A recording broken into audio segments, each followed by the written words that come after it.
Hello, everyone, and good morning. This is Lizzie and Justin at Thirdspace, and this is Turning Towards Life. Every week we gather here with you, with each other, and enter into our goodness knows what comes of it conversation. And we have a wonderful source each time.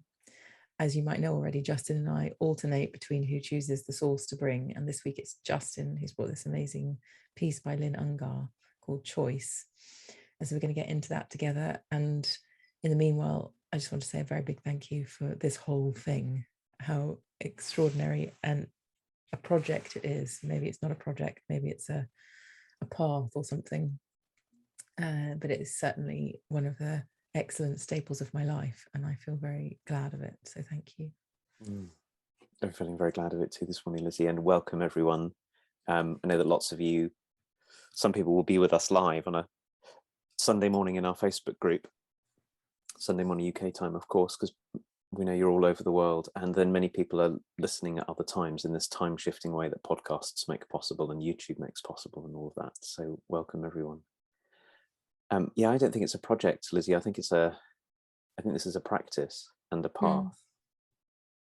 And one of the things that makes it a practice is this morning I've got some big commitments immediately after we finish. And in a previous life, I might have gone about us doing this morning, I've got some big things to attend to later. Could we reschedule it? Could we do it another time?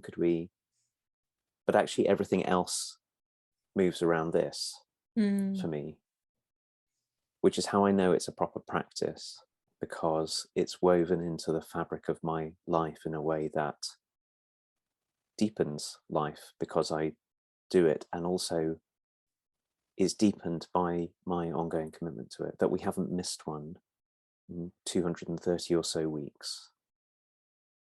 Anyway, all of that, it's the container for this big possibility. So I'm going to read our source for today, and if for anyone who's new to Turning Towards Life, you can find all the sources on our website, which is turningtowards.life, and you can find them in our Facebook group, and we always post them with the notes that go with all the podcasts and everything else. And this is called Choice by Lynn Ungar. There isn't a right answer. There just isn't. The game show where the bells ring and the points go up and the confetti falls because you got the answer is a lie. The preacher who would assure you of how to attain salvation is making it all up. The doctor who knows just how to fix what ails you will be sure of something else tomorrow. Every choice will wound someone, heal someone, build a wall, and open a conversation. Things will always happen that you can't foresee, but you have to choose. It's all we have. That little rudder that we employ in the midst of all the eddies and rapids, the current that pulls us inexorably toward the sea. The fact that you're swept along by the river is no excuse. Watch where you're going. Lean in toward what you love. When in doubt, tell the truth.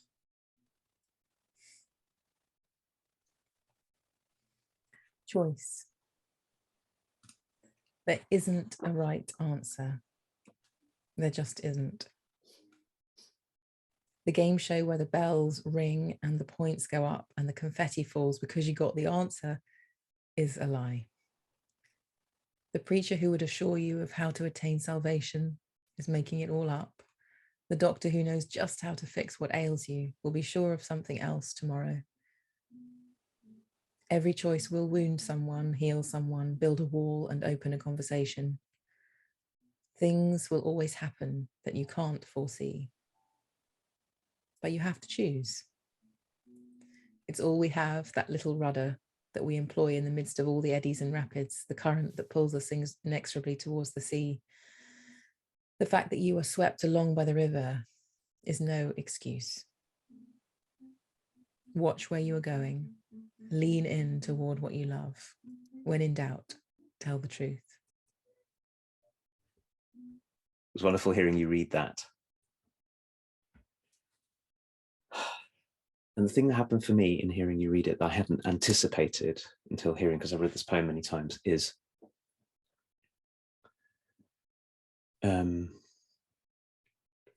getting reminded of a conversation that I had many years ago with someone who said to me, it's time that you stopped trying to game life. Like life was a game that it was possible to win by getting things right. And that if you did the right things would happen. And whatever it was, I would feel safe. I would get known in particular ways. I would get loved, all of those things. So I love that this, sometimes when we read a source, Lizzie, I find myself drawn to what's right in the middle. And there is something right in the middle of this one that's really extraordinary. But right now it's what's at the beginning and the end. The game show where the bells ring and the points go up and the confetti falls because you got the answer is a lie. So watch where you're going. Lean in toward what you love. And here's the line that it reached me so deeply this morning. When in doubt, tell the truth. Telling the truth when we're lost, when we have no idea what to do, when we know that whatever we do, we're going to build a wall and wound someone and heal someone and open something. To commit ourselves to leaning into what we love and to tell the truth seems to me shifts the whole orientation of life from trying to get what I want out of life to who am I going to be in this life? What kind of person am I going to be? And I find that so liberating for all the parts of me that want to perform or imagine that one day it will all be sorted and then I can rest or something. To have them settle and to go, that is never going to happen because life doesn't go that way. We are being pulled inexorably towards the sea. Nothing will change that. But how we flow with the flow, how we take up our place in the flow rather than what we get out of the flow is a complete shift in what we could pay attention to and what we could take responsibility for and what could get born in us and between us. I can feel the kind of profound shift in orientation happening in me when you said, what kind of person do I want to be rather than what do I want to get out of life? And how it seems to me the question, what kind of person do I want to be, is a different order of question. And when something's a different order of question, it kind of delivers on the order of question that's a little less meaty or something. So what I want out of life seems quite a thin question now in comparison to what's the kind of person that I want to be. But I'm feeling this faithfulness of, if I answer the question each day of what kind of a person do I want to be, and then find my way with that question leading me, what we might receive from life or what might happen probably might take care of itself. Like it seems like if I focus on what kind of person do I want to be, if I make that kind of central question of my day, I wonder how much would just take care of itself, that I didn't have to worry about so much. Because that central piece of what kind of person do I want to be takes care of the way I'm in relationship with one another. It allows people to be in relationship with me in a real kind of way. It seems like it extends me into the world rather than being focused on myself. So therefore the deep need in me to be in kind of community and relationship and be part of something gets really met. So I'm feeling this real invitation to a different order of question. Like there is an inevitability about life unfolding, and the way I participate in that unfolding gets to be shifted by the kind of questions I'm asking myself. So if I am being drawn towards the sea, the kind of leaning in toward what I love that Lynn Ungar is inviting us into, leaning into what I love on the way, is going to be an influence on what kind of journey I have towards the sea, because that's happening anyway.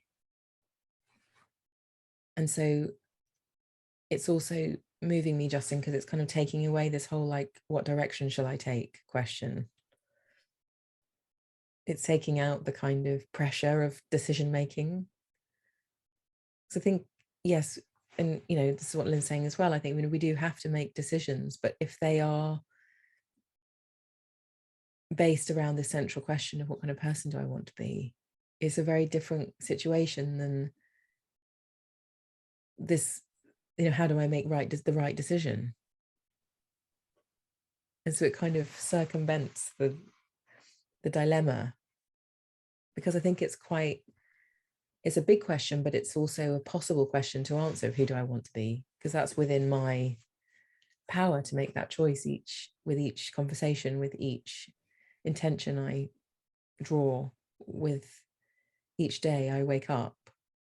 Those decisions I can make, whereas the decisions that feel much bigger, when they come, maybe they're much easier to take care of if I'm attending to this as a practice, if you like. If I'm attending to this regularly, I'll know myself in quite a different way, and then making decisions of the order that's required of us in life, maybe those decisions become less anxiety ridden because we've done something deeper on the inside on a daily basis that helps us in those situations. There's something in the way that you're talking about, Lizzie, I could feel as you were speaking that you're drawing attention to two things at once. So one is the inevitability of having to make decisions. So there is a way of coming at the life of choosing that goes, well, we're all being drawn to the sea anyway. We know what the outcome of our lives is. I'll just absent myself from my life. I won't pay attention to any choices that I make because I know that they're never going to work out exactly the way I wanted. So let me sort of bypass all of that life and to step out of the life that we're in the middle of living. But the life that we're in the middle of living means choosing, because to choose is to take care. So choose between this and that, to prioritize this and that, to choose one path over another. So it can't be the two strategies that are so easy to get into, I think, when we're afraid. I think the really afraid parts of us are either I have to game life and the point of my life is to get an outcome, the outcome, the one, maybe the one that I've been promised by the game show hosts or the preachers or the, whatever it is. And the other one is to kind of freeze in life and to try to step out of the flow of making choices. And neither of those are going to be a way to live. And at the same time, so much of what happens from our choices is just not up to us. You'd have to be God, and not just God, but a sort of all-powerful, all-knowing kind of God, to be a person who could make choices which wouldn't simultaneously wound someone, heal someone, build a wall, and open a conversation. Yeah. And that will get you the confetti and the bells ringing and the points, and you'd have to be. And I think maybe because something in us feels like we ought to be in control in that way, gets us into this trickiness about the point of my life is to win in some way. And if I'm not winning in that way, I must be losing, and then I've got to try even harder to win. And so, like you said, the asking ourselves who we want to be in each moment is always available to us. It's always available. So right now in this moment, I can ask myself not how do I look good, or how do I impress you, or how do, any of those things. I can ask myself, what kind of person do I want to be here? And I want to be attentive and open and responsive and creative and sensitive and loving and truthful. Yeah. I can pay attention to that, and that, like you said, then shapes the kinds of choices I'll make, not only because of what they'll produce. Of course, I care about what they might produce, but also because of who I become. And it struck me a little bit. I don't know if this will make sense as a way of talking about it, but the way of the gaming life makes all of our life about the outcome. So outcomes matter, that people are well cared for matter, that we have access to food and resources that we love matter. But if I make my life about the outcome, then I'll lose myself along the way, because I may well become far from the person that I want to be. I may become twisted and small and constricted and fragmented because of all the ways I'm trying to keep control of things. So it's exactly the upside down way, really, to be in life, but somehow it's the one that we've so often talked about. Our wider culture really prizes the question of how do you get what you want, and marginalizes the question of what kind of person do you want to be. It's not a central question. We don't ask it of us. We don't ask it of our children in schools. We don't ask it of ourselves in work. We, not often. I'm not saying nobody does. Of course we do, but it's not sort of the soup that we swim in. What a relief to have Linunga saying, we're all going to be pulled towards the sea, so watch where you're going and lean in towards what you love. And also, you just said the word relief. I was just feeling the relief of, if there isn't a right answer, then I don't have to find it. So I can make choices in a kind of, well, there's no right way. So it kind of lightens the burden of making a choice as well. So if I just took the world to be a place where the right way doesn't exist, maybe it makes making choices a different kind of thing, where I can make a choice and it's not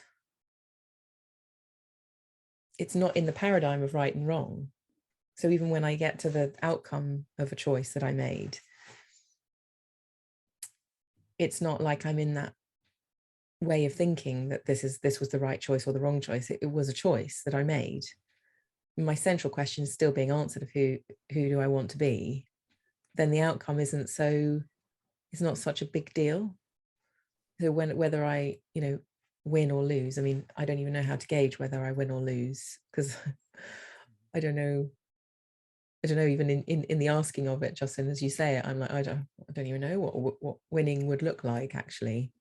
But I totally get the kind of the thought that I could win. I don't think I've ever won, if you know what I mean.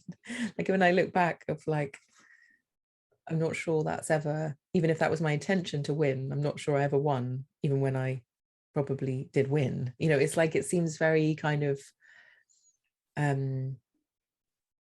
like when you arrive at a winning that you thought was a win, there's more of life anyway. So, it doesn't end with an outcome. That's the other thing, is these choices that produce outcomes seem to me that even when you get to the outcome that you wanted, life also then goes on. It doesn't stop. It doesn't feel complete or something. It's like, oh, well, we're here again. It's like there's a series of these things in life rather than a arrival point where you think, I think I've probably spoken about this before, but I remember passing my driving test and thinking, when I do that, my life is going to be so excellent. I'm going to be able to go where I want.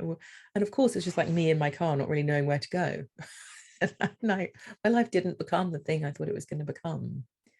And I think that's true of every kind of milestone, something that I've made. I made a choice to learn to drive. I made a choice to go and live in a different place in the world. I made a choice to go where I went and be with who I was with. And nothing ever cracked up to be the outcome of the choice that I fantasized about or that I thought it would bring about.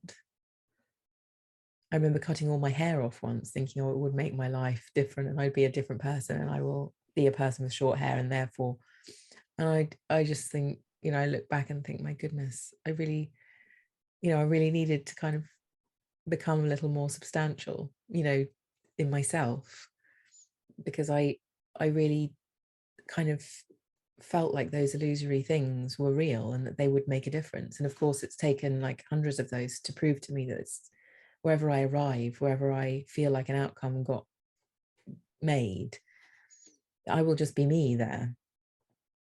So I feel like when you ask the question of, who do I want to be, if I've been answering that all along, then wherever I arrive, there I will be. And knowing who I am to some degree and what I want to be like in the world and how I want to treat people and what kind of person I want to be, and have been cultivating that, to arrive somewhere will make it a wholesome experience rather than a kind of thin letdown of, oh, well, here I am, but I haven't really turned into myself or unfolded into myself in ways that even allow me to receive this, actually. So then all the kind of decision making becomes a kind of strange, fruitless, thin experience. Anyway.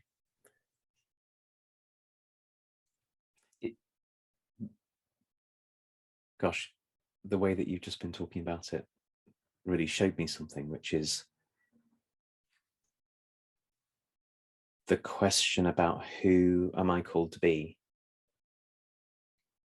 What kind of person do I want to be, and what choices do I want to make in the light of that? But the choices also make us who we want to be. It's not like it's separate. How I choose is both an expression of who I want to be, and it is also how I become who I want to be. Yeah. And that is the one thing that is always true at every moment in our lives. That question never goes away. So if you pass your driving test, or you marry someone, or you live in a new house, or you lose your job, or you get a job, or you make a lot of money, or you run out of money, or whatever it is, each of those, from the point of view of there being a right answer, looks like it's a kind of an end point or a disaster point or a something. Mm-hmm. And with the ones that look like they're sort of success end points, like you said, we get to them and we realize it doesn't resolve the question about who am I going to be, because now I'm in this new situation. I can drive a car, I'm in a relationship, I'm become a parent, whatever it is. I'm now still called on this question about how to choose and who to be. It's never resolved, even though we imagine it might be resolved. And which shows to me that it's the primary question, because it's true in every one of those situations. Whatever we find ourselves in the midst of, we are becoming. You used the word unfolding before, and it seems to me that unfolding is exactly what happens for us. And it's not like we unfold like a piece of paper with something already written on it, and you unfold it and oh, there it is. Is that it's unfolding like I know, like the flow of a stream unfolds into the stream, and you can't tell exactly what's coming next. It's being made as it goes. So we make ourselves as we go in that way, as well as being made by the world. And it's the myth that we might somehow avoid that is also partly what gets us into the difficulty, as a sort of fantasy of completion. I'll be complete, as if it were possible ever to be complete, ever to be finished whilst we're alive. So I love that there is this line. It's a really fierce line, and it hits me every time I read this poem, in this Lynn Angus poem. The fact that you are swept along by the river, you are swept along by the river, is no excuse. We are never freed from the possibility and the dignity and the necessity of watching where we're pointing ourselves, watching where we're going. Mm. And then choosing, am I going to lean into what I love and tell the truth? Or am I going to throw my hands up and say, no, I had no choice, really? Well, we had no choice but to be the flow, and we had no choice but to be in the flow. Yeah. I'm finding it so, I think one of the things that's happening, I know that one of the things that's happening for me as we're talking is feeling both the letting go of and the deepening of something. So when I'm faced with a moment of having to choose, straight after our conversation, I'm going and running an event for a new group of people who are coming together to lead something. And I could feel, as I've been preparing for it, the parts of me that go, I've got to get it right, I've got to say the right things, I've got to make sense in a particular way, and all of those kind of things. And none of them are really knowable. But if I stop and I settle myself and I ask the question, who do I want to be here? What do I want to stand in the middle of? What's really true, and how can I inhabit that? Then I've got no excuse. Then I have to make choices about what will I say and how will I say it, but they don't come from trying to get the confetti to fall. No. And everyone going, well, hey, what a brilliant thing. They come from wanting to take care and wanting to stand for values that matter to me. And they come from wanting to be a person who is that person. And then I get changed by doing that. Mm-hmm. Yeah, it's like it feels to me like this beautiful invitation out of victimhood, at the same time as knowing that there are also forces that exist. It's like both things. So whilst I have this little rudder, it's also a little rudder. There are forces that are taking me, because that's the nature of life. But I can watch, and I can change my, twiddle with the rudder to kind of bring myself into awareness of what my power is and what it isn't. Like, I will continue waking up every day and breathing and aging and heading towards not having a body anymore. Like, those things I can't, that's not within my rudder's control. But what is within my rudder's control is a really beautiful question. And to answer it through the who do I want to be, and have the rudder taken care of from that place, feels like a massive act of taking our life in our hands to the degree that we can.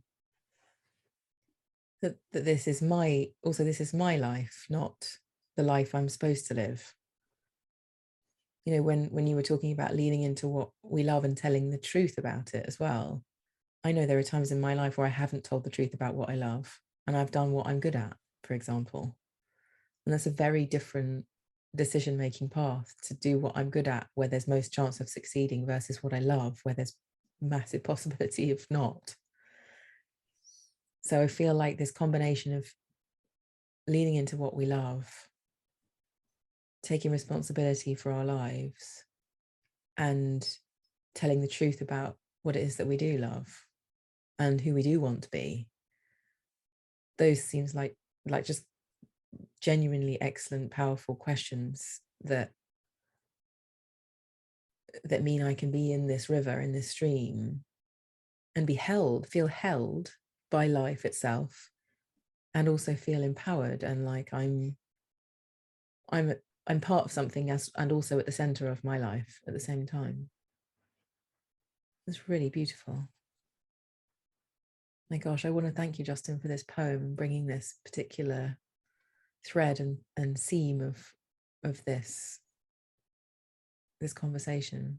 Really beautiful. You're so welcome. I'm glad for it too, and I want to say thank you to everyone who's with us at this point, because I know that we don't do this conversation alone. It looks like it's between you and me, but it's not really. It exists in a field between many of us. And so as we end, a reminder to all of us that if you want to be in the conversation, one way to be in the conversation is to be in our Facebook group. If you're a person who uses Facebook, just look for Turning Towards Life and ask to join, and you can come in, but also you can email us, Lizzie or Justin, or hello at turningtowards.life, and we'd love to hear from you. And it's time for us to end for today, but we'll be back, all being well, same time next week, when you're going to bring a source our way, Lizzie. Yeah. Right, everybody, thanks for being with us. Thank you, everyone. Bye. Bye-bye.